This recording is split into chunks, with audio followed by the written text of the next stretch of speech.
Hello दोस्तों, good evening. मैं आप सभी लोगों का स्वागत करता हूं अपने चैनल राठौर सर की क्लासेस में। और मैं आप सभी लोगों के सामने रात के बजे हैं 12 और मैं अभी एक बहुत ही इम्पोर्टेंट टॉपिक जिसको लेके आप लोगों के समक्ष उपस्थित हुआ हूं। ये है 2024 का जो बीएड में आया था, उसको मैं सीडीपी का क्वेश्चन करवाऊंगा। हाँ, लेकिन ये केवल क्वेश्चन मात्र ही नहीं होगा, बल्कि मैं इसमें एक एक चीज़, एक एक कॉन्सेप्ट को भी बताते जाऊंगा कि आपको किस चीज़ के ऊपर ध्यान देना है। और ये वीडियो आपके लिए बहुत ही फ़ायदेमंद होगा। और मैं बिना समय गंवाए हुए क्लास को स्टार्ट करता हूँ। प्लीज़ अपने हाथ में पेन और कॉपी लेके बैठिएगा और एक एक बात जो मैं बताता हूँ उसको बिल्कुल भी नोट डाउन करते जाइएगा। ये नहीं सोचिएगा कि मेरे को याद रहेगा, चल जाएगा। ये सब का समय अब ख़त्म हो चुका है। आप लोगों को बिल्कुल सीरियस हो जाइए। अगले एक मंथ के अंदर आप लोगों का एग्ज़ाम होने वाला है।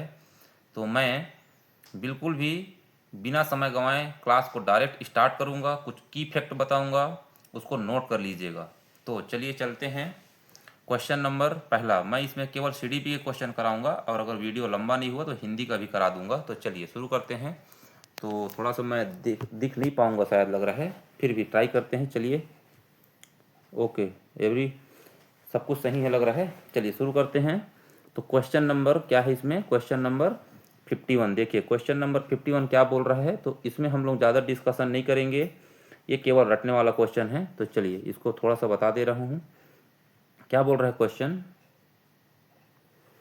कि जो क्वेश्चन क्या बोल रहा है कि जो फ्लेमिंग के जो ये वार्क VARK लिखा हुआ है ना, तो इसके अनुसार क्या है, ये कौन से शैलियाँ हैं। तो आपको कुछ भी नहीं, सिर्फ इसको याद कर लेना है कि देखिए ये जो V है और ये है और ये R है और ये क्या है, K। तो आपको बस याद कर लेना है इसको सीधा सीधा कि V से क्या होगा, विजुअल। विजुअल में हम जो देख के सीखते हैं। और जो ये क्या लिखा हुआ है, A से क्या होगा, जो ऑडिबल, जो हम क्या करते हैं, सुन के सीखते हैं। और ये जो री लिखा है ना, आर, आर का मतलब होता है रीड एंड राइट, जो रीड राइट करके सीखेंगे वो आ जाएगा इसमें। और जो काइनेस्थेटिक बोलते हैं, जो हम फिजिकल एक्टिविटी के द्वारा जो सीखेंगे करके, उसको क्या बोलते हैं, काइनेस्थेटिक। तो इसका राइट आंसर कौन सा हो जाएगा, देखिए। तो जो इसमें होगा, तो ये विश्लेषण वाला नहीं होगा, ये गलत है, ये जागरूक वगरूक की बात नहीं करता है। तो इसका राइट आंसर कौन सा हो जाएगा, option number B will be the next question. चलें हम लोग अगले क्वेश्चन में। तो चलिए इसका राइट आंसर बी हो जाएगा। क्लियर हो गया? थोड़ा सा मैं जल्दी कर रहा हूँ। चलिए दूसरा क्वेश्चन देखिए। शिक्षा मनोविज्ञान शिक्षक की मदद करता है। ये सब चीज़ें एकदम कॉमन क्वेश्चन है, इसमें आप लोगों को ज़्यादा दिमाग नहीं लगाना है। थोड़ा सा हिंट कर देता हूँ क्वेश्चन 2 को भी मैं, कि देखिए ये जो मनोविज्ञान है ना, साइकोलॉजिकल जो बोलते हैं हम लोग। देखिए वीडियो को आप स्किप करने की कोशिश नहीं कीजिएगा, एग्ज़ाम आपके सामने है। और जो पूरा सीडीपी है, वो पूरा सीडीपी जो खेल किसका है, तो सीडीपी पूरा खेल किसका है, तो शब्दों को समझने का। अगर आप शब्दों को समझ गए तो आंसर आपको मिल जाएगा। चलिए तो इसको देखिए आप लोग। दूसरा क्वेश्चन क्या बोलता है कि मनोविज्ञान है ना, तो देखिए शिक्षक की क्या मदद कर सकता है वो।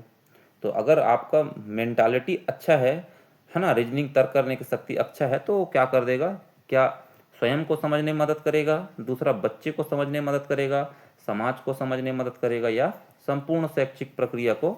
तो यहाँ ऑप्शन कोई सा भी गलत नहीं है, ऑप्शन सभी सही हैं। ऑप्शन जो है आपके सभी सही हैं, लेकिन यहाँ हमको सभी ऑप्शन में बेहतर चुनना है।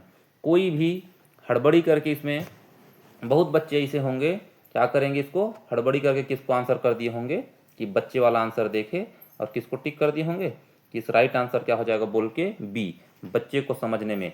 तो ये आंसर बिल्कुल गलत है। इसका राइट आंसर क्या हो जाएगा, संपूर्ण शैक्षिक प्रक्रिया को समझने में। इसमें सब बच्चे भी आ जाएंगे, स्वयं भी आ जाएंगे और समाज भी आ जाएगा।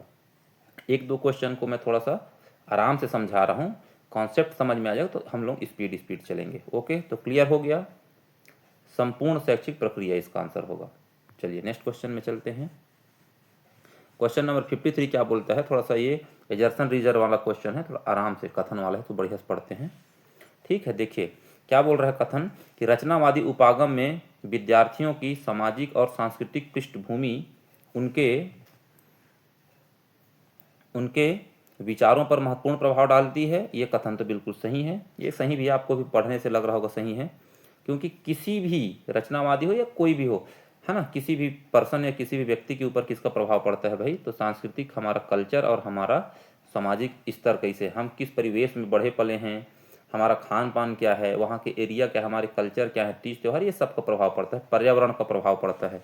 दूसरा क्या बोल रहा है, रचनावाद इस बात पर जोर देते हैं कि जो ज्ञान होता है शिक्षार्थियों के द्वारा अंतःक्रिया, प्रत्यक्षीकरण, अनुभव के माध्यम से, देखिए यहाँ पे क्या लिखा है, इंपॉर्टेंट चीज को देखो, हाईलाइट कर रहा हूँ मैं, जो आपको देखना है, किसको, सक्रिय रूप से निर्मित होता है, ना कि केवल शिक्षक के द्वारा थोपा जाता है। तो क्लियर हो गया, समझ में आ गया होगा चीजें। तो इसका आंसर क्या हो जाएगा, कथन भी सही है, इसका क्या हो जाएगा, कथन भी सही है और इसका कारण भी सही है, इसका कथन भी सही है और कारण भी सही है। तो इसका राइट आंसर क्या हो जाएगा, और इनका व्याख्या भी करता है।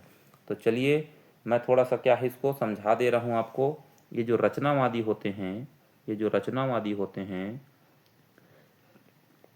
इसमें हम लोग दो मनोविज्ञान को पढ़ेंगे, जिसमें से एक है जीन पियाजे और एक दूसरा कौन होते हैं, लेओ वाइगोत्स्की। और भी हैं, लेकिन जो हम सिलेबस में कवर करते हैं, जो क्वेश्चन आता है वो ये दोनों कौन से हैं, तो रचनावादी हैं। रचनावादी का मेन आप लोगों को क्या की फैक्टर याद रखना है उसको देख लीजिएगा। तो क्या याद रखना है आपको, सक्रिय, क्या शब्द होना चाहिए, सक्रिय। क्यों अच्छे से नहीं चल पा रहे हैं, सक्रिय। आपको क्या देखना है कि बच्चा क्या होगा, सक्रिय होगा, एक्टिव होगा, वो रटने के ऊपर फोकस नहीं करेगा, खुद से बाई डूइंग करेगा, खुद से करके सीखेगा, उसी को आपको बस देख के रखना है। हमेशा बच्चा एक्टिव रहेगा, इसी चीज को ध्यान दीजिएगा। ओके, चलिए आगे बढ़ते हैं, है ना। इसको आपको मैं फिर से करा दे रहा हूं कि कहाँ से हमको पकड़ना था।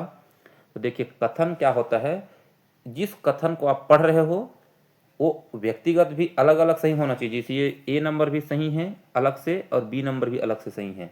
हम इसको दोनों कथन कारण को कैसे आंसर निकालते हैं, तो बीच में क्या लगा देंगे हम लोग, क्योंकि, क्या लगा देंगे बीच में, क्योंकि। और क्योंकि लगा के पढ़ोगे, अगर दोनों शब्द थोड़ा ठीक ठाक लग रहा है एक दूसरे को, तो वो सही हो जाएगा।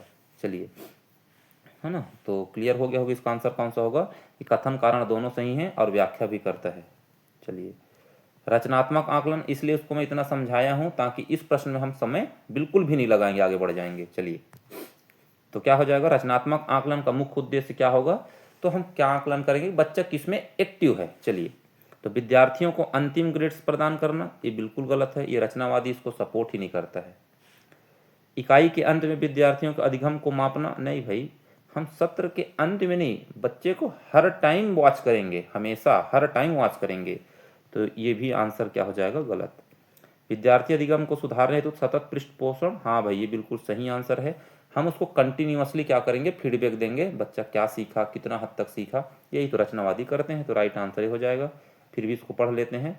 ये मानकीकृत बोल दिया, तो कभी भी स्टैंडर्ड सेट नहीं करेंगे हम बच्चे के लिए कि ये इस साल का बच्चा है तो इतना हद तक पढ़ना चाहिए, ये इसको ये चीज़ आना ही चाहिए। अगर कोई चौथी पाँचवीं में है तो इतना तक पहाड़ा या इतना तक गिनती या ये चीज़ उसको आना ही चाहिए। हम बच्चे को स्टैंडर्डाइज नहीं करेंगे।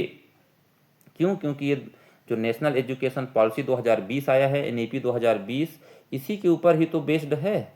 तो क्लियर हो गया। चलिए नेक्स्ट क्वेश्चन में चलते हैं। आशा करता हूँ वीडियो आपको समझ में आ रहा होगा। थोड़ा सा मैं हड़बड़ी में हूँ, थोड़ा सा मैं क्या है जल्दी जल्दी कोशिश कर रहा हूँ बहुत सारी चीज़ों को जोड़ने के लिए। चलिए, ये देखिए ये क्वेश्चन, ये कोल्ब की थ्योरी है। कोल्ब की थ्योरी मैं भी अभी तक नहीं पढ़ाया हूँ, लेकिन बहुत बच्चे पढ़े होंगे।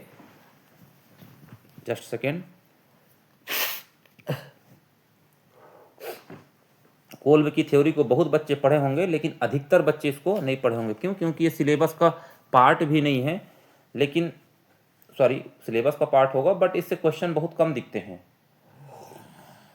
लेकिन इसमें आ गया है तो हम डील कैसे करेंगे मैं वो आपको बता दे रहा हूँ। अब कोई ये नहीं सोच लेंगे कि हमको कोल्ब की थ्योरी को रटने के लिए बैठ जाना है, अभी बिल्कुल भी वो समय नहीं है। आपके पास सिर्फ प्रीवियस ईयर क्वेश्चन, उनके की टर्म्स, की फैक्ट, उन्हीं बस को आपको ध्यान दीजिए। चलिए, इसको मैं किस तरीके से आंसर निकालूंगा वो मैं आपको सिखा रहा हूँ, बहुत ध्यान से देखिएगा। चलिए, पहले तो क्या होता है, हम शब्दों के समानता को देखेंगे कि किस शब्द में किस चीज़ के बारे में बात कर रहे हैं। चलिए, तो देखिए यहाँ पे क्या लिखा हुआ है, मूर्त अनुभव, और दूसरा क्या लिखे हुए हैं, मननशील अवलोकन, तीसरा अमूर्त अवधारणा और चौथा सक्रिय प्रयोग। तो आशा करता हूँ कि जो बच्चे अभी इसकी तैयारी कर रहे हैं वो इन शब्दों को समझ पा रहे होंगे, और जो नहीं समझ पा रहे हैं उनको भी मैं थोड़ा सा बता देता हूँ। मूर्त चीज़ का मतलब होता है जो चीज़ हम अपने आँखों से या डायरेक्टली जो हमको व्यवहार में कहीं पे कोई चीज़ दिखता है, वो क्या है? मूर्त। फाइनली गणित के जो हम लोग सीडीबी पढ़ते हैं उसमें क्या आता है? उदाहरण। हम जो चीज़ देखते हैं उदाहरणों को क्या बोलते हैं? मूर्त चीज़, ठोस चीज़ जो हम देखते हैं। क्लियर हो गया? अमूर्त चीज़ जो हमारे माइंड में है, कॉन्शियस माइंड में है, धारणा बनाते हैं हम जो, है ना, विचार, कोई थीम, है ना, जो कि हमको दिखता नहीं है, हमारे माइंड में ही कॉन्सेप्ट, नियम, ये सब चीज़ अमूर्त में जाता है भाई, है ना। बाकी हम इसमें से क्लियर है, ये 2 ऑप्शन से ही हमारा आंसर निकल जाएगा। तो देखिए कोशिश करते हैं निकालने के लिए, अच्छे से पढ़िए। तो देखिए दूसरे में क्या लिखा है?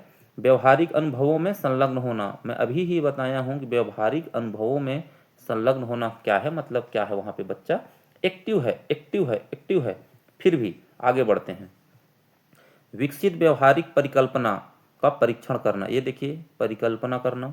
तीसरा देखिए अमूर्त अवधारणाओं पर पहुंचना और अव्यवहारिक परिकल्पना का विकास। तो देखिए यहाँ अमूर्त दिख रहा है, हम सीधा इसको बिना सोचे समझे अमूर्त में मिला देंगे। और देखिए विभिन्न दृष्टिकोणों से अनुभवों पर मनन करना, ये देखिए मनन करना लिखा है, तो हम इसको किस में मिला देंगे? मनन वाले में मिला देंगे। ठीक है, देखिए आप समझ में आ रहा है कि किस तरीके से आपको बड़े क्वेश्चन देख के भाग नहीं जाना है, उनके मीनिंग को समझने की कोशिश करना है और ऑप्शन को क्या करना है? एलिमिनेट करना है। तो हम लोग ऑप्शन को एलिमिनेट करने की कोशिश करते हैं। देखिए तीसरा को आप सी में मिलाइए, तो देखिए तीसरा का सी किस में है? ये बी वाले ऑप्शन में नहीं है, तो ये गलत हो जाएगा।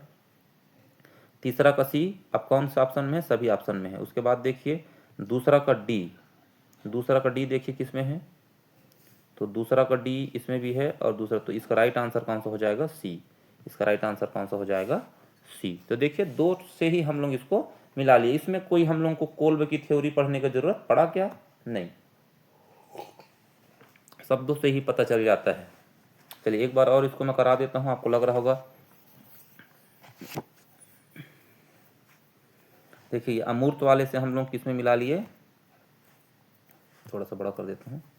देखिए अमूर्त वाले से हम लोग सीधा चले गए अमूर्त वाले का अमूर्त वाले में। देखिए यहाँ से अमूर्त वाले का अमूर्त वाले में, और देखिए यहाँ से ये मननशील वाले का कहाँ चले गए हम लोग? मननशील वाले में। ओके, क्लियर हो गया।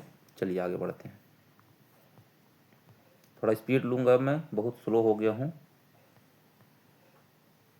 ओके, चलिए 56 का देखते हैं।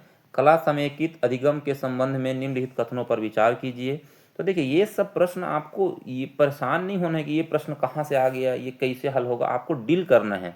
बस हमको क्या देखना है कि सकारात्मक वर्ड और नकारात्मक वर्ड की तरफ फोकस करिएगा। देखिए ये क्वेश्चन को आप भी नहीं पढ़े होंगे, मैं भी इसको नहीं पढ़ा हूँ, लेकिन हम इसके आंसर की तरफ जाएंगे। चलिए देखते हैं कैसे होगा इसका हल। तो निगेटिव थोड़ा सा पढ़िएगा। कला समेकित अधिगम एक क्रॉस करिकुलर शिक्षा शास्त्री उपागम है। कोई बात नहीं, आपको नहीं पता, आगे बढ़ जाइए। कला समेकित अधिगम और कला शिक्षक अलग अलग अवधारणाएं हैं, आगे बढ़ जाइए। विज्ञान और गणित जैसे विषय की AIL के द्वारा पढ़ाए जा सकते हैं। बिल्कुल नहीं समझ में आ रहा, आगे बढ़ जाइए। कक्ष में AIL के प्रयोग हेतु एक शिक्षक को कला शिक्षा में विशेष प्रशिक्षण की आवश्यकता होती है। देखिए यहाँ पे क्या कर दिया? हाइपरबोल शब्द लगा दिया है, थोड़ा सा अधिक ही फोकस कर दिया है। ये किस तरफ जा रहा है? जैसे कोई केवल वाला शब्द है ना, भी वाला शब्द है, ही वाला शब्द है, उसी तरीके से क्या लिख दिया? देखिए यहाँ पे विशेष प्रशिक्षण की आवश्यकता होती है। तो देखिए इसके लिए विशेष परीक्षण की आवश्यकता नहीं होती, है ना। तो ये कौन सा कथन सही नहीं है पूछा था, ये सब तीनों कथन सही है। इसका राइट आंसर कौन सा हो जाएगा? डी। तो समझ में आ रहा होगा कि किस तरीके से क्वेश्चन के एक एक बिंदु को पकड़ना है और उसको आंसर को निकालना है। चलिए अब इन तीनों में देखिए समानता दिख रहा है आप लोगों को। हाँ भाई ये उपागम है ना, अलग अलग अवधारणाएं हैं। हाँ भाई अलग अलग अवधारणाएं हैं। और ये मिक्सअप मैं आपको बता देता हूँ एक्चुअल क्या है। ये वाला जो प्रोग्राम था कि हम एक ही विषय के साथ बहुत सारे विषयों को एक साथ मिला के कैसे पढ़ाएं, उसके लिए ये वाला स्कीम आया था भाई। चलिए आगे बढ़ें। 57 नंबर का आंसर देखिए क्या बोल रहे हैं, थोड़ा छोटा कर देता हूँ इसको, कि निम्नलिखित में से कौन सा कथन विभिन्न गति से सीखने वाले। आपको मैं आज वो रामबाण दे रहा हूँ कि आपको क्वेश्चन को पढ़ना है और पढ़ते ही आपके माइंड में आंसर क्लिक हो जाना चाहिए। देखिए इसका आंसर क्या होगा, मैं आपको बता रहा हूँ, बहुत अच्छे से पढ़िएगा। ये क्या बोल रहा है देखिए, कि कोई बच्चा है डिफरेंस पेस से पढ़ रहा है। कैसे? उसका देखिए, उसका पढ़ने का क्या है, सीखने का तरीका थोड़ा सा कम है। मतलब कुछ बच्चे जल्दी सीख रहे हैं, कुछ बच्चे लेट सीख रहे हैं। मेरा एक ही बात याद कर लीजिए, इस बार अभी जो CTET का एग्ज़ाम हुआ उसमें डायरेक्ट लिख के वाला प्रश्न आया था। तो क्या होगा देखिए भाई, जब सभी बच्चे का माइंड एक बराबर चलेगा तो मैं कुछ भी बोलूँगा। जैसे आप लोगों में बहुत सारे बच्चे और बहुत सारे मेरे सीनियर भी जो मेरे को देख रहे हैं, वो प्लीज़ इस बात को अन्यथा नहीं लीजिएगा कि बच्चे बोलना सही भी नहीं लगता है। हाँ, लेकिन जो एक बराबर माइंड के होंगे उनके लिए मैं अगर एक ही कंडीशन बोल दूँ तो वो शायद उस चीज़ को समझ पाएँ। बट जो बच्चे थोड़ा कमज़ोर होंगे ना, उनको दिक्कत होने लगेगा। होगा कि नहीं होगा बताइए? ज़रूरी तो नहीं है कि हर बात हर स्टूडेंट को समझ में आए। हाँ, तो बस वही बात है यहाँ पे। तो आंसर में चलें, सीधा सीधा आंसर में जाएंगे। एक ही समय में बहुत सारी अवधारणाओं को प्रस्तुत करना। देखिए, आपको अभी लग रहा होगा कि कठिन है, लेकिन बिना सोचे समझे देखिए, क्लियर बात है कि एक ही समय में बहुत सारी अवधारणाओं को जब उस बच्चे को सिखाओगे तो जो विभिन्न अलग अलग माइंड सेट है उनका तो कहाँ सीख पाएंगे? ये गलत है। यही एक चल इसका आंसर है, क्योंकि यहाँ पूछा था नहीं है, लेकिन मैं फिर भी पूरा पढ़ूंगा। विद्यार्थियों को उनके स्वयं के अनुभवों एवं अवलोकनों पर आधारित उदाहरण देने प्रोत्साहित, बिल्कुल प्रोत्साहित करना है बच्चे को। ये सकारात्मक। विद्यार्थियों को सौंपने पूर्व गतिविधियों, है ना, और उसी के अनुसार योजना बनाना बिल्कुल सही है। और तुलनात्मक रूप से धीमे सीखने वाले विद्यार्थियों है तो कुछ अतिरिक्त गतिविधियां देना है, उनको थोड़ा सा अलग से थोड़ा सपोर्ट करना है, कुछ थोड़ा ढीलापन भी रखना है, लचीलापन भी रखना है। ओके, तो इसका आंसर हो जाएगा ऑप्शन नंबर ए। चलिए आगे बढ़ें। टाइम कितना हो गया है? वीडियो लंबा होते ही जा रहा है। कितना मिनट हो गया देख लेता हूँ। 16 मिनट, 14 मिनट में ख़त्म कर देंगे हम लोग। आधे घंटे का वीडियो ही बनाना था। चलिए देखिए, ये देखिए, ये सब मैं एकदम आपको रटा चुका हूँ। जो मेरे पुराने वीडियो देखे हुए हैं उनके लिए 1 सेकेंड का आंसर है ये, तो फिर भी मैं आपको करा दे रहा हूँ। देखिए क्या लिखा है, कोलैबोरेटिव लर्निंग। ये जहाँ भी सहयोग की बात आ जाए और रचनावादी की बात आ जाए तो आपको सीधा कहाँ चले जाना है, कहाँ चले जाना है, कहाँ, हमारे लेओ वाइगोत्स्की में। किस में चला जाना है? लेओ वाइगोत्स्की में। और जीन पियाजे में क्या होता है? जीन पियाजे बच्चे को क्या बोलते हैं? नन्हा वैज्ञानिक और सक्रिय निर्माता। और वाइगोत्स्की क्या बोलते हैं? थोड़ा सा बच्चे क्या करिए, आप सामाजिक उसमें ढालिए और बच्चे को सिखाइए। लेकिन जीन पियाजे क्या बोलते हैं? बच्चे को आप करवा के सिखाइए, खुद से करेगा, एक्टिविटी बेस्ड लर्निंग होगा। तो क्लियर हो गया इसका आंसर, लेओ वाइगोत्स्की। मैं उस दिन पढ़ा दिया था, फिर भी चलिए अब आ गया है तो बता देता हूँ। देखिए ये क्या है, इसको ध्यान से देखिएगा मैं क्या बना रहा हूँ। देखिए ये जो बच्चा है ना, यहाँ बच्चा है, मान लीजिए यहाँ पे क्या है? बच्चा है। क्लियर हो गया है ना? ये क्या बात कर रहे हैं? देखिए, जोन ऑफ प्रॉक्सिमल डेसिमल, इसी को क्या बोलते हैं? ZPD। क्या बोलते, क्यों नहीं चल रहा है अच्छे से भाई? इसको क्या बोलते हैं? ZPD, zone zone of proximal, क्या लिखा हुआ है? डेवलपमेंट। मतलब उस जोन की बात कर रहा है जिस जोन में बच्चा क्या करे, किसी की मदद से क्या करे, सीख जाए। और इससे अगर बाहर हो गया, ये वाला जो लाइन से बाहर हो गया, तो फिर बच्चा उसको सीख नहीं पाएगा। ठीक है, उसको क्या बोलते हैं? दूरस्थ क्षेत्र। और इसको क्या बोलते हैं, इस अंदर वाले ZPD को? समीपस्थ क्षेत्र। चलिए ठीक है, इसका 2 क्वेश्चन आए हुए, इसके जस्ट अगले क्वेश्चन में भी ये क्लियर कर दूंगा। चलिए, तो ये हो गया, इसका आंसर हो जाएगा ऑप्शन नंबर सी। और ये देखिए 59 का क्वेश्चन क्या बोल रहा है? अधिगम स्केप फोल्डिंग। हाँ, इसी की बात कर रहा था। कोई बच्चा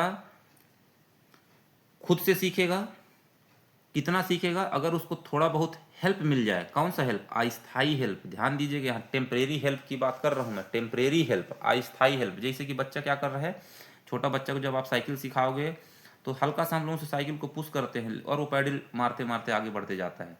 लेकिन जैसे वो फिर बच्चा साइकिल चलाना शुरू कर देता है, फिर हम हाथ को हटा देते हैं और बच्चा आगे साइकिल को सीख जाता है। क्या आप बताइए, पूरा ज़िंदगी भर क्या उसको हाथ लगा के सिखाते रहते हो आप लोग? नहीं, एक उसके लक्ष्य को प्राप्ति के बाद हम उसको क्या कर देते हैं? हिट।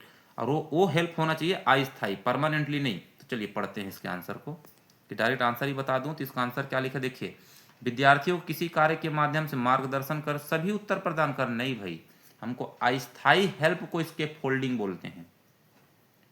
ध्यान दीजिएगा, इसके फोल्डिंग अभी पिछले क्वेश्चन में पिछले बार भी आया था, सेट में भी, सॉरी जो अभी हुआ है ना CTET, उसमें आया था। तो इसके फोल्डिंग का मतलब अस्थायी हेल्प, टेम्परेरी हेल्प, इसी को बोलते हैं मचान। ध्यान दीजिएगा, क्या बोलते हैं इसको? ये इसमें से बढ़िया से लिखा नहीं रहा है, पता नहीं क्यों आज। क्या बोलते हैं इसको? मचान। और क्या बोलते हैं इसको? पाड़। क्या बोलते हैं इसको? पाड़। इसके फोल्डिंग, ठीक है ना? तो ये सब चीज़ भी ध्यान दी। तो इसका आंसर क्या हो जाए? सभी उत्तर प्रदान करना नहीं, न्यूनतम सहायता बिल्कुल नहीं, यहाँ कन्फ्यूजन नहीं होना। इसका सही आंसर क्या होगा? अस्थायी हेल्प। क्या होगा? टेम्परेरी। इसका राइट आंसर क्या हो जाएगा? सी। चलते हैं नेक्स्ट क्वेश्चन में। 60वां नंबर का प्रश्न क्या बोल रहा है, ये क्या है, देखिए ये वाला क्वेश्चन मैं पिछले वीडियो में पढ़ा चुका हूँ, आप लोगों को बता देता हूँ, लेकिन इसका भी आंसर के लिए परेशान नहीं होना है जी आप लोगों को। अब इसमें एकदम परेशान नहीं होना कि क्या आ गया, मैस्लो हायरार्की बोलते हैं इसको, मैस्लो के आवश्यकता के पदानुक्रम। तो इसके लिए आप क्या मैस्लो को पढ़ना है, पढ़ेंगे, जो नहीं पढ़े हैं वो जरूर पढ़ेंगे, लेकिन अभी क्या आंसर को मैं छोड़ दूँ नहीं पढ़ा हूँ तो नहीं, ये गलती नहीं करना। देखिए ये बहुत ही इजी क्वेश्चन है, इसको देखिए आप आपस में खुद से ही दिमाग लगा के आंसर निकाल सकते हैं। देखिए कैसे, ये पदानुक्रम लिखा हुआ है, इस तरीके से मैस्लो का हायरार्की है ना, यहाँ से शुरू होगा। आप खुद सोचिए अपने जीवन का शुरुआत किस ऑप्शन को पढ़ते हैं, सुखी और व्यक्तिगत विकास की खोज, आगे बढ़ जाएं। एक स्थिर नौकरी और सुरक्षित महसूस करना, आगे बढ़ जाएं। सम्मानित महसूस करना और पहचान प्राप्त करना, जीवन अस्तित्व हेतु मूलभूत आवश्यकताओं को पूरा करना, और घनिष्ठ संबंध बनाना और जुड़ाव की भावना महसूस करना। देखिए इसमें का किस तरीके से आपको क्या करना है, सेट करना है कि पहले कौन आएगा। तो आप लोग सबको पता होगा, इसको अगर अच्छे से पढ़ेंगे तो हमको सबसे पहले क्या चाहिए, हमारा बेसिक नीड चाहिए।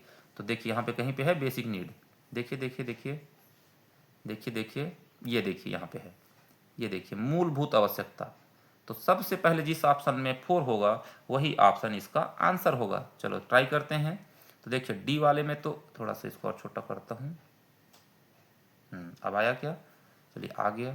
तो देखिए ये डी वाले में क्या दिया हुआ है, 4 है क्या, तो इसमें 4 नहीं है, तो ये ऑप्शन हो जाएगा गलत।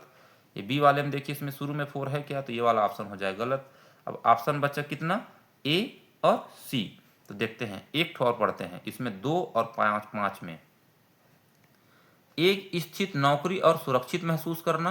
हाँ भाई सही बात है, अगर मेरा बेसिक नीड पूरा हो गया है तो मैं क्या करूँगा, अब नौकरी की तलाश करूँगा। लेकिन हम इस 5 वाले ऑप्शन को ही पढ़ लेते हैं, घनिष्ठ संबंध बनाना और जुड़ाव की भावना। तो ये सब तब होगा जब आपके पास कुछ खाने पीने के लिए कोई स्थायी कोई है ना नौकरी चाकरी। तो इसका सही आंसर क्या होगा, 2।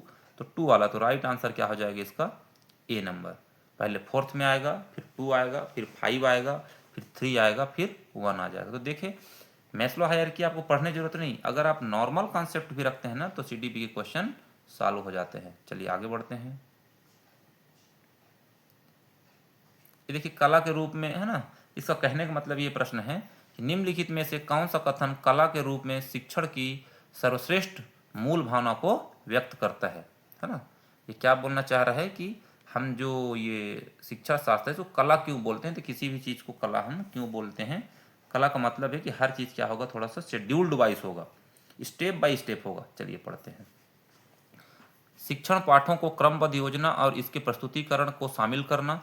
थोड़ा आगे बढ़ते हैं, क्या इसीलिए इसको कला बोलेंगे, तो क्या प्रस्तुतिकरण को ही देख के बोल दोगे, बाकी चीज़ नहीं देखोगे, सब चीज़ आना चाहिए, हमारा प्रस्तुतिकरण, हमारा बिहेवियर, हमारा टॉकिंग और किस तरीके से उसका प्रोसेस है ना, अभिव्यक्ति, ये सब। शिक्षण वैज्ञानिक अन्वेषण और विषय वस्तु के तार्किक अनुक्रमण। तो क्या तर्क बस को देखेंगे तो क्या प्रस्तुति को नहीं देखेंगे, इसको भी तो देखेंगे। तो ये तो खुद ही कंट्राडिक्ट है, तो ये दोनों ऑप्शन गलत। क्यों, क्योंकि ये सही होगा तो ये गलत हो जाएगा। आगे बढ़ते हैं। शिक्षण वांछित परिणामों हेतु पूरी तरह से सख्त दिनचर्या, देखिए ये तो बिल्कुल गलत है, सख्त दिनचर्या होना ही नहीं चाहिए। सीखने की प्रक्रिया में सौंदर्य को शामिल करते हुए शिक्षण कौशलों को और सुघड़ता और रचनात्मकता। हमारा सबसे तो फेवरेट बात ही है रचनात्मकता, जिसमें रचनात्मकता दिख गया ज़्यादातर चांस है कि बच्चा क्या होगा, एक्टिव होगा और वही आंसर होगा। तो ये राइट आंसर हो जाएगा 4। तो देखिए ये सब क्वेश्चन को कोई खोज के भी पढ़ेगा तो पाएंगे नहीं कि कहाँ से क्वेश्चन आया है, लेकिन हाँ ये क्वेश्चन सब इजीली सॉल्व हो रहे हैं। देखिए चलिए आगे बढ़ें। ये देखिए ये तो क्वेश्चन 1 सेकेंड का है, तो इसमें मैं समय नहीं गंवाऊंगा। देखिए शिक्षण का क्या बोल रहा है कि शिक्षण किस तरीके से हम सीखते हैं, है ना। तो सबको पता है कि पहले बच्चे को हम सरल चीज़ सिखाएंगे, तो ये तो सही है, सरल से जटिल बिल्कुल सही है। दूसरा क्या बोल रहा है, अमूर्त से मूर्त। आपको लग रहा होगा ये बोलने में बड़ा सही है, लेकिन ये गलत है। तीसरा क्या बोल रहा है, ज्ञात से अज्ञात। हाँ, ज्ञात से अज्ञात। बच्चे को हम क्या करते हैं, पहले कोई भी चीज़ दिखाते हैं, वो कुछ चीज़ को देखता है, फिर क्या करते हैं हम उसके बारे में उसको पढ़ाते हैं आगे। तो ये तीसरा वाला सही है। और चौथा वाला प्रत्यक्ष से अप्रत्यक्ष, बिल्कुल वही बात है कि मूर्त से अमूर्त की तरफ। कभी भी अमूर्त से मूर्त की तरफ नहीं होता है, क्या होता है, मूर्त से अमूर्त की तरफ। किधर होता है, मूर्त से अमूर्त की तरफ। मूर्त मतलब बच्चा पहले प्रत्यक्ष देखेगा, फिर उसके बाद उसको हम लोग आगे सिखाते हैं। जिसका समझ में आ गया कि इसका आंसर कौन सा होगा, अमूर्त से लेके मूर्त जो है ये गलत है, ये विधि नहीं है ना, अमूर्त नहीं। हम लोग पहले क्या करेंगे, चलिए आगे बढ़ते हैं। ये सब बहुत इजी क्वेश्चन है, हिम्मत रखिए, बहुत बेस्ट एग्ज़ाम होगा। चैनल से जुड़े रहिए, बिल्कुल आपको कहीं निराश नहीं होना पड़ेगा, कहीं भटकना नहीं पड़ेगा। चलिए आगे बढ़ते हैं। 63 क्वेश्चन क्या बोल रहा है कि समावेशी वातावरण को बढ़ावा देने के लिए सबसे प्रभावी है। देखिए समावेशी शिक्षा को थोड़ा सा बता देता हूँ। समावेशी शिक्षा किसको बोलते हैं, तो देखिए समावेशी शिक्षा का मतलब ही क्या होता है कि हम सभी तरीके के बच्चों को क्या करेंगे, एकदम बराबर बिना किसी भेदभाव के कंप्लीट शिक्षा देंगे। जैसे इसमें किसी के बच्चे में क्या होता है, कुछ मतलब कुछ एक तरीके डिसेबिलिटी है, मान लीजिए किसी को सुनने में या किसी को चलने में, उस तरीके के बच्चे को भी हम लोग क्या करेंगे, साथ में लेंगे और उनको पढ़ाएंगे। ठीक है, तो आप खुद सोचिए ना भाई कि समावेशी शिक्षा में जब बच्चे अलग अलग प्रकार के होंगे तो आप बताइए एक ही डंडे से सबको हाँक सकते हैं क्या? तो क्या हो सकता है कि हम जिस हिसाब से जो बच्चा है उसी हिसाब से उसको ट्रीट करेंगे। यही समावेशी का मेन उद्देश्य है। क्लियर हुआ? फिर से रिपीट कर रहा हूं, हम समावेशी में क्या देखेंगे, बातों को समझिए बहुत अच्छे से। आपको लगता होगा कि कहीं पे लिखा होगा कि सभी के लिए समान शिक्षा होगा, बिल्कुल सही बात है, लेकिन सभी के लिए समान निर्देश नहीं होगा, सभी के लिए समान नियम नहीं होगा। बाकी जगह में होगा लेकिन समावेशी शिक्षा में नहीं होगा। अलग अलग बच्चे के लिए अलग अलग टाइप के हम लोग व्यवहार करेंगे, थोड़ा सा फ्लेक्सिबिलिटी दिखाएंगे। थोड़ा अगर किसी को सुनने में प्रॉब्लम है तो उसको आगे बैठाएंगे, उसको थोड़ा ज़्यादा समझाएंगे, उसको थोड़ा सरल टाइप का क्वेश्चन देंगे। समझ में आ रहा है चीज़ें? तो चलिए ऑप्शन के ऊपर चलते हैं। क्या बोल रहे पहला ऑप्शन, देखिए पहला ऑप्शन क्या बोल रहे हैं कि निम्नलिखित में कौन से समावेशी वातावरण को बढ़ावा देने में सबसे प्रभावी है। तो एक इंपॉर्टेंट होगा, एक ही को आंसर लेंगे। तो देखिए पहली बात तो एक केवल वाला लगभग 90 से 100% गलत होता है। केवल केवल शैक्षणिक निष्पादन पर ध्यान केंद्रित, बिल्कुल गलत। विद्यार्थियों के बीच सहयोग और सहकर्मी समर्थन को प्रोत्साहित करेंगे, हाँ भाई प्रोत्साहित तो करेंगे, लेकिन आगे बढ़ते हैं ऑप्शन को और देखते हैं। सभी विद्यार्थी हेतु, अच्छा सॉरी, एक समान शिक्षण विधि, देखिए इसी को बोल रहा था, एक समान शिक्षण विधि कभी भी नहीं देंगे हम, सबके लिए थोड़ा अलग अलग देंगे। पढ़ाते समय विशेष आवश्यकता वाले बच्चे को पृथक कर देंगे, वाह, तो फिर हम समावेशी शिक्षा क्या कराएंगे? जब हम उनको अलग बैठा देंगे तो फिर हमारा तो समावेशी शिक्षा का उद्देश्य ही बदल गया। तो देखिए ऑटोमेटिक आंसर निकल गया कि विद्यार्थियों के बीच सहयोग और सहकर्मी समर्थन को प्रोत्साहन देंगे, है ना। और इनको जो गलत है उसको सही कर लीजिएगा तो ये समावेशी विकास के पॉइंट बन जाएंगे। चलिए आगे बढ़ते हैं। अच्छा, क्या समझ में आया इस प्रश्न से कि हम क्या करेंगे, शिक्षा बराबर देंगे लेकिन निर्देश जो है थोड़ा बहुत अलग अलग होगा, सबके लिए समान निर्देश नहीं होगा। चलिए आगे बढ़ते हैं। 64 नंबर क्या बोल रहा है कि निम्नलिखित में कौन सी आंतरिक अभिप्रेरणा, इसको मैं 1 मिनट में आपको समझाऊंगा। देखिए आंतरिक अभिप्रेरणा क्या है, एक टॉपिक ही है जो हर बार क्वेश्चन आता है। तो आपको आंतरिक अभिप्रेरणा और बाह्य अभिप्रेरणा, अभिप्रेरणा का मतलब क्या होता है, मोटिवेशन, जो आप लोग टीवी मोबाइल से देखते होगे, देखते भी होगे, कोशिश भी करते होगे मोटिवेट रहने के लिए। तो देखिए हम बाहरी मोटिवेशन से, मोबाइल के देखने से या किसी के अच्छा अच्छा ज्ञान देने से, आपको भी पता है कि कुछ समय के लिए तो हम लोग क्या रहेंगे, बहुत एक्साइटेड रहेंगे, आज ये कर लेंगे तो आज वो कर लेंगे, ऐसे कर लेंगे, मैं नौकरी लग जाएगा तो मेरा पैसा मिलेगा, मेरे माँ बाप का नाम रोशन होगा, मैं ये करूँगा वो करूँगा, मेरे को अवार्ड मिलेंगे, बहुत सारी चीज़ें हैं। ये सब क्या होता है, बाह्य मोटिवेशन। लेकिन आंतरिक मोटिवेशन क्या होगा कि अरे अपने लिए जो करेंगे आपको आनंद आएगा, बहुत ही आपको अंदर से मेहनत करने के लिए आपको अंदर जिज्ञासा जगेगा, जोश जगेगा, उस सब को क्या बोलते हैं हम लोग, इंट्रिंसिक। तो देखिए चलिए आगे बढ़ते हैं, क्वेश्चन के ऊपर चले जाएं। चलिए थोड़ा क्वेश्चन को देखते हैं क्या बोल रहा चाह रहा है ये। निम्नलिखित में से आंतरिक अभिप्रेरणा, तो जिसमें आपको आनंद आएगा, आपका सेल्फ रुचि रहेगा, वो उसका आंसर हो जाएगा। लेकिन ये पूछा क्या है कि नहीं है, तो नहीं है तो जिसमें आपको मजा नहीं आएगा, लालच के लिए करेंगे, किसी को दिखाने के लिए करेंगे। चलिए देखते हैं। उन्हें अपने कार्यों में संलग्न रहने में आनंद मिलता है, हाँ भाई मिलता है, ये सही है। वे अपनी गतिविधियों के दौरान उच्च स्तर का उत्साह और दर्जा प्रदर्शित करते हैं, हाँ भाई वो उनके अंदर एक एनर्जी लेवल रहता है, सही बात है। वे हमेशा सफल होते हैं, इसके ऊपर बात अभी नहीं करेंगे, आगे बढ़ जाते हैं।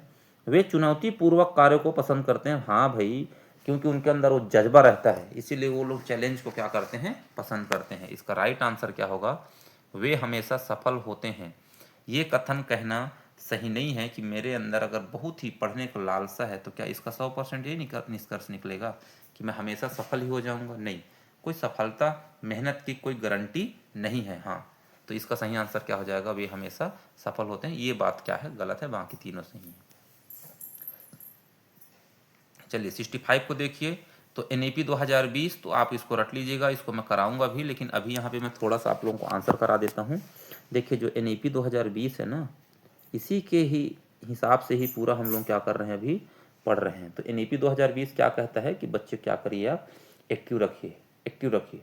तो देखिए इसको मैं ज़्यादा नहीं बताऊंगा आप लोगों को। तो इसका सबसे पहले होता है क्या, बेस। किसी भी चीज़ को हम क्या करेंगे, सबसे पहले बेस बनाएंगे। बेस के बाद क्या करेंगे, प्रिपेटरी तैयारी करेंगे, प्रिपेटरेटरी। ठीक है, तो देखिए इसमें सीधा सीधा इसका आंसर क्या हो जाएगा, सबसे पहले है, इसको मैं और अच्छे से कराऊंगा, एनईपी 2020 अलग से एक वीडियो बनाऊंगा। चलिए, तो सबसे पहले फाउंडेशनल, तो बी हो जाएगा, बी के बाद ए हो जाएगा। देखिए जिसमें बी और ए सबसे पहले होगा वही इसका आंसर हो। तो इसमें गलत, इसमें भी नहीं है, इसमें भी नहीं है, तो इसका राइट आंसर क्या हो जाएगा, B A D E, B A और मिडिल स्तर, और ई में क्या बोल रहे हैं, माध्यमिक स्तर। इसमें कोई प्राथमिक, प्राथमिक, उच्च ये सब नहीं है। तो राइट आंसर क्लियर हो गया।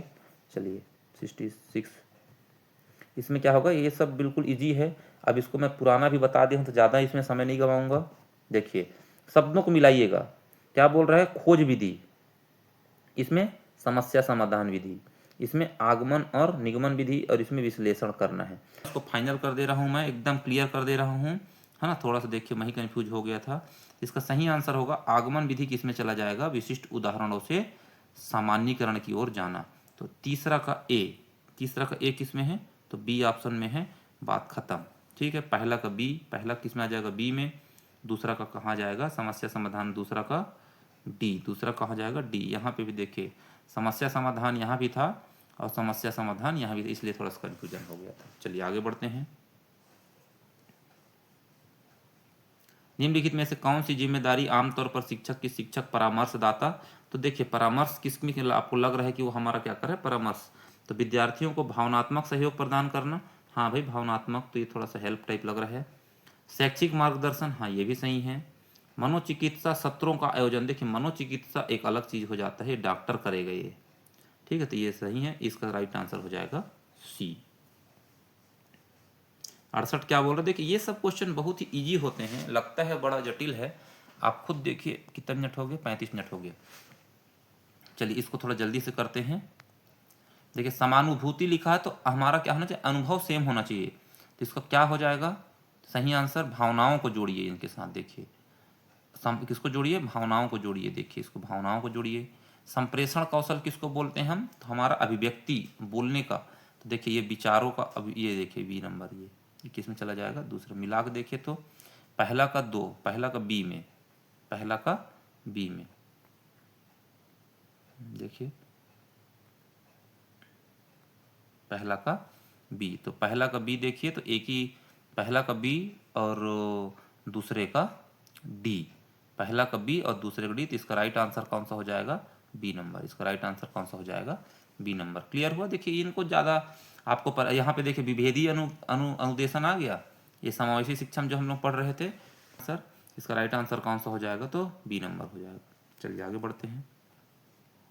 69 क्या कहता है, श्रवण बधित बच्चों के लिए कॉकलियर। तो देखिए ये वाला कोई कहीं आप खोज के पढ़ेंगे तो क्या बोल रहा है कि कॉकलियर इंप्लॉयमेंट ध्वनि को बढ़ाकर उपयोगकर्ता के लिए अधिक उपयोगी तेज कर देता है। और पहला क्या बोल रहा है, श्रवण बधित बच्चों कॉकलियर प्रत्यारोपण प्रभावी है। देखिए प्रभावी है तो सही बात है, लेकिन कॉकलियर इंप्लीमेंट ध्वनि को अधिक तेज नहीं करता है, बल्कि क्या कर देता है, वो एक तरीके से जिनका कान कमजोर है उसके लिए नहीं है, जिसका सुनाई ही नहीं देता है उनके लिए है। तो ये गलत है और एक सही है। चलिए आगे बढ़ते हैं। कक्षा में अनुशासन बनाए रखने में शिक्षक की क्या भूमिका होता है। तो देखिए अनुशासन किस लिए बनाते हैं शिक्षक, बनाने किस लिए बनाते हैं, देखिए तो अनुपालन सुनिश्चित करने हेतु भय का वातावरण बनाना, स्पष्ट नियम एवं परिणाम स्थापित, तो ये तो सही है, स्पष्ट नियम एवं परिणाम स्थापित करना, छोटे छोटे दुर्व्यवहारों को अनदेखा करना नहीं। तो सी वाला गलत हो जाएगा, तो सी वाला गलत, सी वाला गलत और सी वाला गलत। तो इसका राइट आंसर कौन सा हो जाएगा? A and B. चलिए आगे बढ़ते हैं। किस प्रकार के समूह गठन से, तो मैं अभी बता दिया कि हमको क्या है, एक ही टाइप के बच्चे को एक साथ ग्रुप बना दोगे तो जो थोड़ा कमजोर है उनको शिक्षा कैसे मिलेगा? तो क्या करना है, हमेशा थोड़ा अलग अलग क्वालिटी हो, जिसको पढ़ना आता है तो जिसको थोड़ा कम पढ़ना कमजोर है उसको उनके साथ बैठा दीजिए, जिसको लिखना ज़्यादा आता है तो उसको थोड़ा कम मतलब थोड़ा बहुत ऊपर नीचे होना चाहिए, उनके साथ बैठाना है। तो चलिए इसमें क्या हो जाएगा सही आंसर? समरूप, समरूप नहीं करना है। विषम रूप, रुचि आधारित, तो रुचि एक ही रुचि के रहेंगे तो मज़ा नहीं आएगा। योग्यता सब कुछ समान नहीं, इसमें क्या हो जाएगा सही आंसर? 71 का बी, अलग अलग होना चाहिए। रमेश एक ऐसे शिक्षक है जिनको शिक्षा शास्त्र में गहरी समझ है और वह अपनी शिक्षण विधियों में, देखिए शैक्षणिक यात्रा से क्वेश्चन हमेशा आता है। शैक्षणिक यात्रा से क्या होता है, बच्चा उन चीज़ों को देखता है जो कि वहाँ पर है ना, खुद से देख के सीखता है। चलिए ऑप्शन को पढ़ते हैं। अपने काम का बोझ कम करने के लिए, बिल्कुल गलत। विद्यार्थियों को नियमित कक्ष गतिविधियों से विश्राम नहीं देना है, इसका उद्देश्य ही है भाई भ्रमण। विद्यार्थियों को एक अलग माहौल में सामाजिक और सामाजिक अवसर नहीं, ये गलत है। उन्हें उन चीज़ों का प्रत्यक्ष अध्ययन अनुभव प्रदान करने के लिए जो कक्षा में नहीं लाया जा सकता है, इसलिए हम लोग क्या करते हैं, उनको बाहर घुमाएं ताकि वो खुद से देखें और उस अनुभव को यूज करें। चलिए 73 में चलते हैं। निम्नलिखित में से कौन सा कथन शिक्षकों हेतु मननशील अभ्यासों के महत्व को सर्वश्रेष्ठ वर्णन करता है? तो देखिए मननशील मतलब वो क्या, उनको मतलब मनन करे वो, है ना। देखिए ऑप्शन देखते हैं इसका। मननशील अभ्यास मुख्यतः नव सीखिए, मुख्यतः नव सीखिए कि नहीं, मनन वो करेगा जो पहले से उसके अंदर क्या हो, ज्ञान हो, अनुभव हो, वो मनन करेगा। जिसके पास कुछ नहीं हो क्या मनन करेगा? मननशील अभ्यास मुख्यतः अनुभवी शिक्षकों के लिए लाभदायक है जो कि स्कूल में वरिष्ठ भूमिकाओं में कार्यरत हैं, बिल्कुल सही बात है ये। तो मननशील अभ्यास केवल वाला गलत है। मननशील अभ्यास एक शिक्षक को सीखने सिखाने संबंधित सूचना से युक्त चुनाव और निर्णय लेने में सहायता करते हैं, लेकिन इसका राइट आंसर क्या है, ये बेटर ऑप्शन है उससे। चलिए निम्नलिखित में से कौन सी उपलब्धि परीक्षण की विशेषता नहीं है? तो देखिए कोई भी चीज उपलब्धि परीक्षण क्या होना चाहिए, विश्वसनीयता। इन चारों ऑप्शन से आपको समझ में आ रहा होगा। वस्तुनिष्ठता होना चाहिए, वैधता, लेकिन अस्पष्टता, अरे कोई भी चीज में अस्पष्टता नहीं, ये होना क्या था, स्पष्टता। क्या होना था, ये स्पष्टता। तो इसका राइट आंसर हो जाएगा बी। देखिए ये एक बच्चे, ये बहुत ही इंपॉर्टेंट क्वेश्चन है ना, विनय का सिद्धांत वाला, स्टर्मन है ना, क्या है, टर्मन, स्टर्मन। देखिए इसमें मेरा थोड़ा सा कन्फ्यूजन हो जाता है। तो मेंटल एज का कॉन्सेप्ट किसने दिया है, है ना, क्या है, विनय परीक्षण बोलते हैं ना, आईक्यू टेस्ट वाला। ये वाला मैं अलग से आपको कराऊंगा, इसका सूत्र क्या होता है, तो इसको मैं याद कैसे कराया हूँ। तो मेंटल एज एम ए जो पढ़ते हो आप लोग, MA/BA इंटू क्या होता है 100, MA/BA इंटू 100। तो MA का मतलब क्या है, मेंटल एज, और BA का मतलब क्या है, बायोलॉजिकल एज, जितना एज का वो बच्चा रियल में है। तो चलिए इसमें वैल्यू पुट कर देते हैं, आंसर निकल के आ जाएगा। तो यहाँ पे क्या बोल रहा है, बच्चे का मानसिक एज कितना है, तो 12 है, और उसका वास्तविक एज कितना है, थोड़ा मेरे को दिख नहीं पा रहा है, इसका वास्तविक एज कितना है जी, इसका वास्तविक एज कितना है, तो 10 है। तो क्या हो जाएगा, ये 12 इंटू 10, और इधर कितना हो जाएगा 100। तो ये 10 से करता हूँ, ये 10 to 10, तो कितना हो जाएगा 12 इंटू, तो 120। इसका आंसर कितना हो जाएगा 120। इसको भूलिएगा नहीं, इसका सूत्र क्या होता है, MA/BA, जो मेंटल एज ऊपर आएगा और वास्तविक एज नीचे आएगा, और इससे 100 से इंटू कर देंगे, ठीक है। चलिए आगे बढ़ते हैं। 76 क्वेश्चन क्या बोलता है, अनुभवजन्य अधिगम का सर्वोत्तम उदाहरण क्या है, अनुभवजन्य मतलब अनुभव से। तो देखिए क्या होगा, तो क्लियर हो जाएगा आपको। नोट्स लेना, पाठ्य पुस्तक पढ़ना, नोट्स लेना नहीं। व्याख्यान सुनना और नोट्स लेना, बिल्कुल नहीं। व्यवहारिक, हाँ भाई व्यवहारिक, हैंड्स ऑन कार्यशाला में प्रतिभाग करना, ये सही है। ऑनलाइन से वीडियो देखना, ये भी गलत है। 77 नंबर क्या क्वेश्चन बोल रहे हैं कि कौन सा कथन संकल्पना, कॉन्सेप्ट मैपिंग क्या होता है, तो क्या होता है ये, संकल्पना मानचित्रण पूर्व रूपेण एक शिक्षण। देखिए पूर्व रूपेण तो कुछ भी नहीं हो सकता। संकल्पना मानचित्रण जो कि एक शिक्षण अधिगम की युक्ति है, ये बिल्कुल सही है। इसको आकलन के उपकरण के रूप में प्रयोग किया जा सकता है। संकल्पना मान केवल, ये देखिए केवल वाला बात हो गया, तो ये बिल्कुल गलत हो जाएगा। और आगे देखते हैं क्या लिखा हुआ है, संकल्पना मानचित्रण को केवल वाला गलत हो जाएगा। तो इसका राइट आंसर क्या हो जाएगा कि ऑप्शन नंबर बी। इसका राइट आंसर क्या हो जाएगा, option number B, option number B. चलिए एक दो क्वेश्चन और बचा है। एक अच्छे शिक्षक को मुक्त होना चाहिए, तो देखिए रूढ़िवादी से मुक्त होना चाहिए, उसके दिमाग में पहले से कोई प्री कॉन्सेप्शन नहीं बना हुआ चाहिए, है ना। तो देखिए इसका राइट आंसर क्या हो जाएगा, व्यक्तिगत अनुभव से। अरे भाई अनुभव से फिर मुक्त हो जाए तो प्रॉब्लम नहीं हो जाएगा, अनुभव होना चाहिए, मुक्त नहीं होना चाहिए। जड़ता से, हाँ इसी को बोलते हैं इनर्सिया, पहले से उसके मन में क्या है, जड़ता नहीं होना चाहिए, किसी चीज़ को लेके पहले से कॉन्सेप्ट नहीं बना हुआ होना चाहिए। वित्तीय संसाधन थोड़ा बहुत होगा तभी वो बच्चे कुछ कुछ अलग से ही कर सकते हैं गुरुजी, और सामाजिक अनुभवों में तो होना ही चाहिए। तो इसका राइट आंसर ओनली बी, इसका आंसर क्या हो जाएगा, ओनली बी। 79 क्या कहता है, कौन सी रणनीति विषय वस्तु को भागों में विभाजित करने एवं समूहों को विभिन्न भागों पर विशेषज्ञ बनने, है ना। तो इसका देखिए ये क्या होगा, इसका राइट आंसर क्या हो जाएगा, राउंड रॉबिंग ब्रेनस्टॉर्मिंग नहीं, इसका क्या हो जाएगा, जिगजॉ वाला होगा इसका आंसर।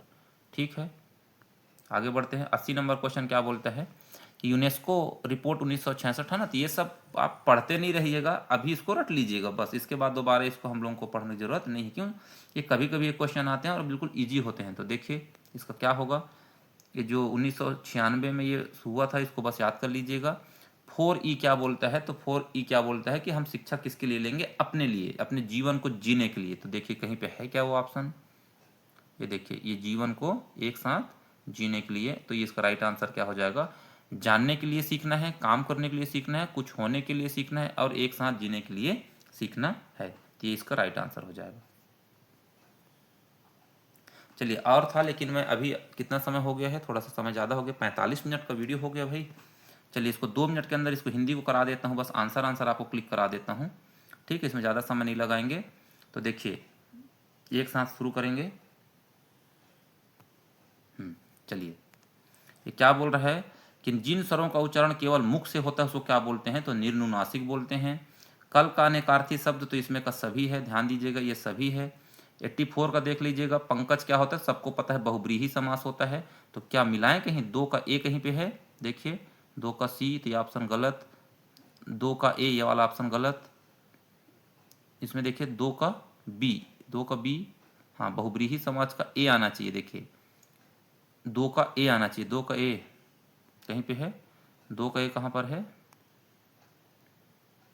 देखिए देखिए देखिए देखिए, ये देखिए यहाँ पे है, 2 का एक ही तो ऑप्शन में है, तो ये ऑप्शन हो जाएगा सही। इसे तो पता है, ये बहुब्रीही समास है, ये कर्मधारय समास है, ये तत्पुरुष समास है, और ये यथाशक्ति। ठीक है तो क्लियर हो गया, 1 मिनट और लगेगा, ध्यान से देखिएगा, है ना। ये वाला क्वेश्चन हो गया 82 वाला, इसका सभी आंसर हो गया। 82 का क्या हो जाएगा, सभी। और इसको ध्यान से देखिए, चटका शब्द तत्सम है, तद्भव है, देशज है। तो देखिए चटका शब्द है ना, इसको रट लेना है, चटका मतलब होता है चिड़िया, तो चटका शब्द क्या है, तत्सम शब्द है। इसका राइट आंसर हो जाएगा ए, इसका राइट आंसर क्या हो जाएगा, ए। अब ये देखिए उचित संबंध जोड़िए, तो आपको ये सब थोड़ा बहुत पढ़े होगे तो याद होगा, थोड़ा बहुत इसको पढ़े होगे तो याद होगा, तो ध्यान दीजिएगा। तो इसमें मिलाना है ना, इसमें क्या करना है, मिलाना है। राम किताब पढ़ के आया, सॉरी राम किताब पढ़ाया, राम किताब पढ़ाया है, राम किताब पढ़ आया था, राम किताब पढ़ आया होगा। तो मिलाना है। देखिए संदिग्ध भूतकाल में क्या होता है, डाउटफुल होता है, तो ये क्या है, राम किताब पढ़ आया होगा, इसमें डाउट है, तो क्या हो जाएगा, डी का 1। राम किताब पढ़ आया था, आया था क्लियर बात हो रहा है, तो ये हो जाएगा पूर्ण। राम किताब पढ़ आया है, तो ये हो जाएगा आसन्न भूतकाल, और राम किताब पढ़ आया क्या हो जाएगा, सामान्य भूतकाल। तो आप लोग इसको मिला लीजिए, जो इसका आंसर होगा वही इसका सही आंसर है।